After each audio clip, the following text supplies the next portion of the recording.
Y para eso es necesario saber qué pasó en nuestro país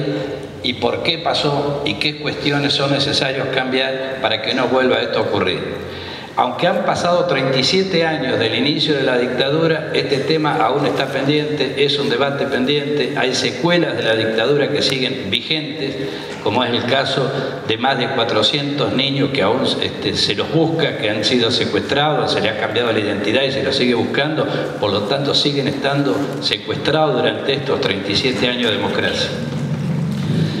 Yo me voy a ocupar de hacer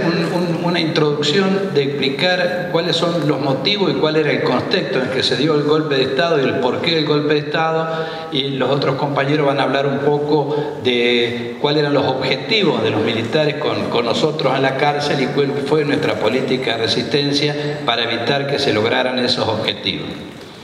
La Argentina, a lo largo de toda su historia, desde el comienzo de la revolución de 1810 en adelante, siempre ha vivido una permanente lucha entre sectores que pretenden defender los intereses de las clases dominantes y sectores que pretenden avanzar hacia forma de mayor justicia social, hacia forma de mayor libertad, de mayor democracia, de mayor independencia.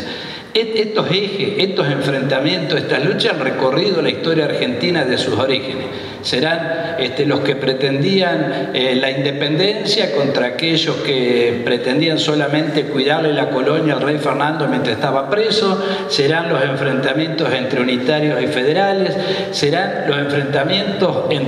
a fines del siglo XIX entre los sectores conservadores que querían seguir manteniendo el poder a través del fraude, del voto cantado, los que luchaban por el voto universal, secreto y obligatorio. A lo largo de toda la historia vamos a ver estos enfrentamientos que tienen en su origen esta cuestión: mantener privilegios o modificar y cambiar la sociedad en beneficio de los sectores mayoritarios y los sectores populares. A partir del voto universal, obligatorio y secreto que se impone en 1912 y el primer triunfo de un partido democrático como fue la Unión Cívica Radical en 1916, comienza un periodo en la Argentina donde las clases dominantes ya no pueden utilizar el tema de las elecciones como herramienta de dominación. Hasta entonces, no sé si ustedes sabrán, el voto era cantado, había que ir a una mesa y decir yo voto por tal, con 5 monos que estaban alrededor que te hacían decir lo que ellos querían, y si no te quedabas sin trabajo, que era totalmente coercitivo la forma de voto. Cuando aparece el voto secreto, que la gente puede ir a votar sin que se sepa por quién vota, y es obligatorio y es universal, votan todos, no solamente los que eran propietarios, sino todos los ciudadanos, gana un partido popular y comienza esta disputa a trasladarse a otro plano, a tratar de ver cómo prevalecían en la lucha electoral. Como los sectores dominantes no logran ganar las elecciones, no logran imponer o consolidar su proyecto a través de la cuestión electoral, comienza a utilizarse lo que más adelante, en la época de los 70, se llama el partido militar. O sea, resolver las contradicciones y estos conflictos que había en la sociedad a través de la intervención del ejército. Y esta intervención del ejército se comienza a dar en diferentes oportunidades cada vez que ven que peligran sus intereses. Así hacen el golpe de 1930 para derrocar al gobierno de Irigoyen, después hacen el golpe de 1955 para derrocar al gobierno democrático de Juan Perón, en el 62 hacen el golpe contra Frondizi, en el 66 hacen otro golpe contra el gobierno radical de Ilía. Estos golpes cada vez iban profundizando más en los grados de violencia que iban aplicando, en los grados de represión que iban aplicando, porque también simultáneamente la resistencia popular, las formas de lucha del movimiento popular también iban adquiriendo formas cada vez superiores en relación a la gravedad y la magnitud del conflicto que se daba en la sociedad. Cuando el gobierno de Onganía en 1966 en adelante comienzan a suceder en la Argentina una cantidad de levantamientos populares masivos, como fue las luchas estudiantiles en Corrientes por el costo del comedor universitario, que terminó en una pueblada en Corrientes, le siguió Rosario, termina en el Cordobazo en el año 69, donde el movimiento estudiantil cordobés y la clase obrera cordobesa se levantan en contra de la eliminación de lo que se llamaba el sábado inglés, que era el sábado de trabajar mediodía. Todas estas luchas van generando, a su vez, formas más violentas de represión. No sé si ustedes saben, en esa dictadura, que la anterior a la del 76, fusilan compañeros que estaban presos en la cárcel de Trelew.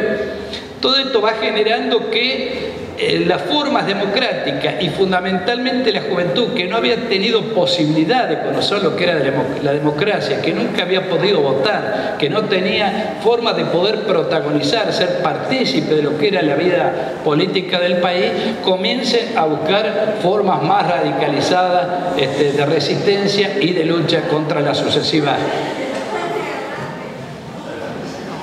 ¿Sí?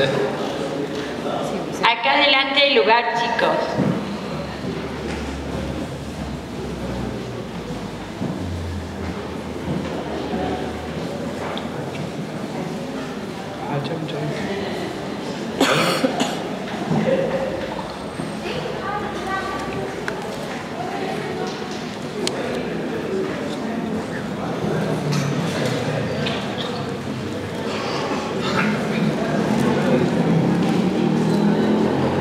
Bueno, continuamos.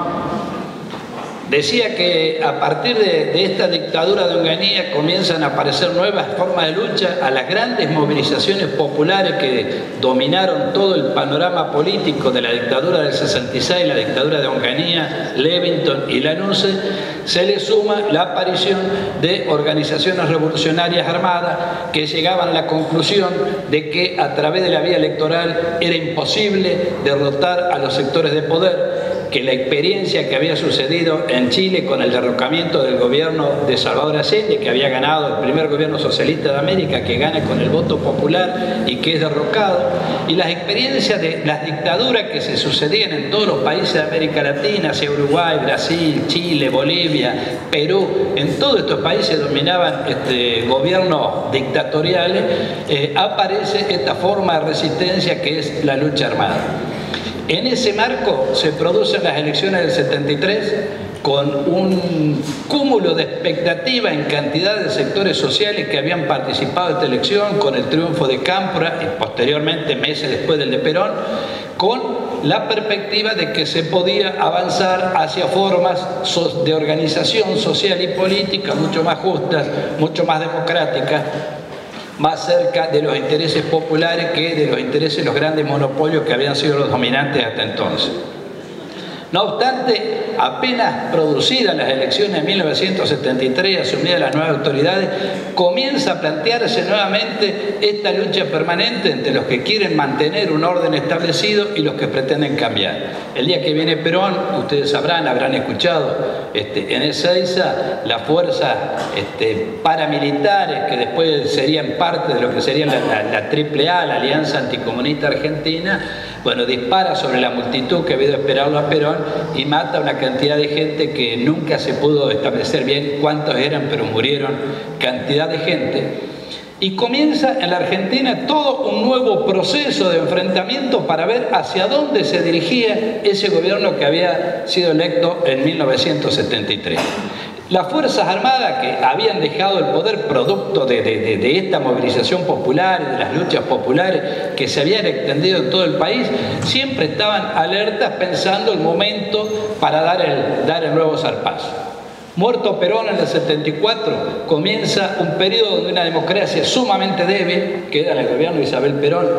Isabel Perón, a poco tiempo de haber asumido, decreta el estado de sitio. El estado de sitio es una ley, un artículo que está en la Constitución Nacional que le permite al Poder Ejecutivo detener a cualquier persona sin tener que explicar el motivo. O sea, con el solo hecho de considerar de que resulta un peligro para el sistema vigente, es posible detenerlo sin causa y sin tiempo. O sea, la única posibilidad que se le daba al que era detenido así era decir, bueno, puede optar por irse del país. Al principio se permitió que alguna gente fuera del país y después no, en el caso concreto, bueno, en mi caso particular, yo fui detenido durante el gobierno de Isabel Perón en el año 74 sin ninguna causa y salí sin haber tenido ninguna causa ni nada que ver con la justicia, así que esto era una cuestión absolutamente arbitraria del Poder Ejecutivo de detener a una persona y mantenerla presa durante el tiempo que consideraran ellos que significaba un peligro para el gobierno. O sea, esta represión comienza la Argentina ya en el año 74. Se va agravando, aparecen grupos parapoliciales, muchos de ellos dirigidos del propio gobierno, a lo que era el Ministerio de Bienestar Social López Rega, grupo que se llama la AAA, que comienzan a asesinar a militantes populares, a dirigentes populares. La primera víctima es un senador radical, Hipólito Solari Irigoyen, que le vuelan el auto, no lo matan, pero lo hieren bastante gravemente. La segunda víctima es un diputado nacional del peronismo, de la tendencia revolucionaria del peronismo, que es el abogado Ortega Peña, un abogado laboralista ligado a los sectores sindicales, ligado a la defensa de los derechos humanos y de los presos políticos. Es asesinado el 1 de agosto del 74, un mes después de la muerte de Perón. Esta violencia creciente por parte del Estado hacia los sectores se va incrementando todo el año 75, un año de fuertes luchas en la Argentina. Hubo luchas muy importantes acá en Villa Constitución, con la toma de fábricas, con organizaciones obreras que iban creciendo en organización y en masividad, y esto hace que los militares, como reaseguro de las políticas que se desarrollaban a favor de los sectores dominantes, comiencen a preparar un nuevo golpe de Estado, a favor también de un gobierno constitucional sumamente débil, con políticas que no tenían ningún tipo de consenso en ninguno de los sectores populares. Intentan hacerle tomar licencia a Isabel Perón y queda Ítalo Ludra durante un tiempo, vuelve Isabel Perón, pero ya estaba asignado de que el golpe de Estado era inminente. Nosotros, incluso quienes estábamos ya en las cárceles, sabíamos de que esto era inminente. Era voz populi de que los militares iban a dar un golpe. El argumento iba a ser, como siempre busca un argumento, era la lucha contra la subversión. En realidad era poner fin a un proceso y a un modelo de país que había empezado allá por el 45 y que le querían poner fin definitivamente y comenzar a aplicar lo que fue el modelo económico que después implementa Martínez de Oz, recientemente fallecido, que era endeudar al país, desindustrializar, eliminar toda la industria argentina, y para eso era necesario eliminar a todas aquellas personas que pudieran significar un obstáculo, una traba para el desarrollo de esos planes. Por eso, fundamentalmente, la represión fue dirigida a militantes gremiales, militantes estudiantiles, militantes barriales, militantes sociales, todo tipo de gente que tenía contacto con sectores sociales, que trabajaba en la organización de sectores sociales con un sentido de justicia, pasaban a ser el blanco preferido de esta dictadura militar que, como ustedes saben, desapareció a miles de compañeros, llenó las cárceles, éramos 10.000 presos, llegamos a ser en algún momento, cientos de miles de exiliados y mucha gente que vivió el exilio interno en lo que fue, vamos a avanzar después con la intervención de los compañeros, en la noche trágica de la Argentina que fueron los años de la última dictadura militar. Esto más o menos un panorama para decir cómo llegamos y por qué llegamos a la dictadura militar. A nosotros fundamentalmente nos interesa que ustedes pregunten. Uno supone, porque lo vivió, que hay cosas que deberían ser sabidas por todos y no es así. Sabemos que han pasado 37 años, que la mayoría de los presentes acá nacieron y han vivido en democracia. Por lo tanto, le cuesta tener una referencia que lo ubique lo que era en esas épocas, de poder comparar qué es esto de ahora con lo que fue la dictadura. Por eso nos parecería muy importante que después abundemos en todas aquellas dudas y preguntas que quieran desarrollar ustedes. Gracias.